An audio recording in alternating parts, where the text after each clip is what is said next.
जी बताइए। मुझे लगता है मूर्ख मंत्री नहीं, सारे धूर्त मंत्री हैं। उनको पता है कि अगर एक इंसान गया तो वो सबके धीरे धीरे कार्ड खोलते जाएंगे और इनके जो पूरी लोगों के पूरा विश्वास है वो वहीं पे खत्म हो जाएगा। तो सब लिंक्ड हैं एक एक करके। और मुझे लगता है जनता अगर आज जागी है तो हमें वो जन आंदोलन लाना है कि हम अकाउंटेबिलिटी मांगे इन लोगों से। फोर्सेज की संख्या बढ़ती जा रही है और गोरखा जो फोर्स होती है वो भी मंगा ली गई है।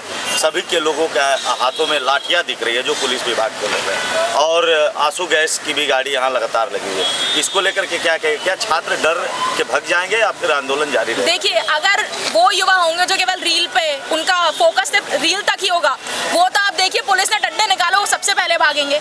लेकिन वो असली युवा जिसको यहाँ चेंज चाहिए, जो वाकई में परेशान है, मैंने तो चलो एक भी पेपर नहीं दिया, वो लोग जिनने पेपर दिए और पेपर लीक हुए, अगर आप रिपोर्ट्स भी देखें तो भारत में अनएम्प्लॉयमेंट आप देखिए, कितने मेजर पेपर लीक हुए हैं आप उनको देखिए। तो जो उस दर्द से गुजरा होगा, मुझे नहीं लगता कि वो यहाँ से हिलने वाला है। सवाल है मेरा कि एक बच्चा गरीब परिवार से, किसान परिवार से आता है और उसकी पढ़ाई का खर्चा उसके पिताजी, कई बार हम देखते हैं ऐसी घर में परिस्थिति होती है जो एक माँ अपने बेटे को पढ़ाने के लिए, एग्जाम के लिए अपना गहना है वो कहीं बैंक में देकर, कहीं गहना बेचकर पैसे से वो बच्चे को पेपर दिलवाती है और वो फिर पेपर आउट हो जाता है। तो उस माँ का क्या दर्द होता है। मैंने यहाँ कई ऐसे बच्चे हमारे में से हैं जो किराया किसी से लेके आए हैं, 200 या 500 रुपये उधार लेके यहाँ सपोर्ट करने आए हैं, तो उनको लेकर क्या कहोगे?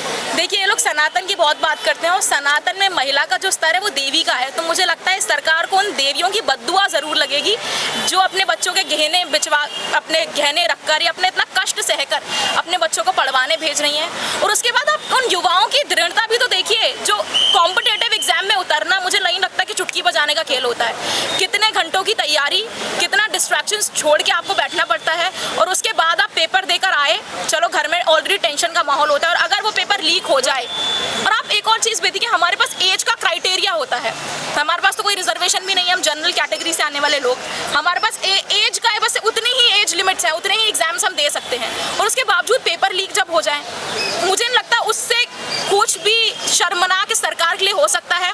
भारत का भले ही बड़े बड़े स्तरों पर India is a growing economy, India has the highest GDP, India has highest youth, कैसे करके कैसे भी एडवर्टीज कर दें, लेकिन भारत के युवाओं का जो दर्द है वो हम ही समझ पा रहे हैं इस समय।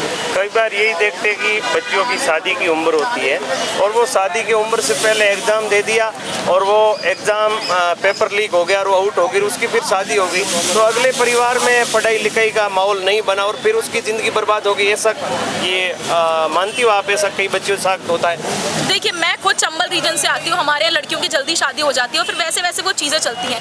अब इन लोगों के कानों में जूं इसलिए नहीं रेंग रही है क्योंकि ना तो उनका कोई बच्चा यहाँ है, ना उनका कोई रिश्तेदार यहाँ है, वो पहले ही अब्रॉड में अपनी स्टडीज़ बहुत अच्छी तरीके से कर रहे हैं। लेकिन हमारे पास ऑप्शन है तो ओनली सर्वाइव इन इंडिया।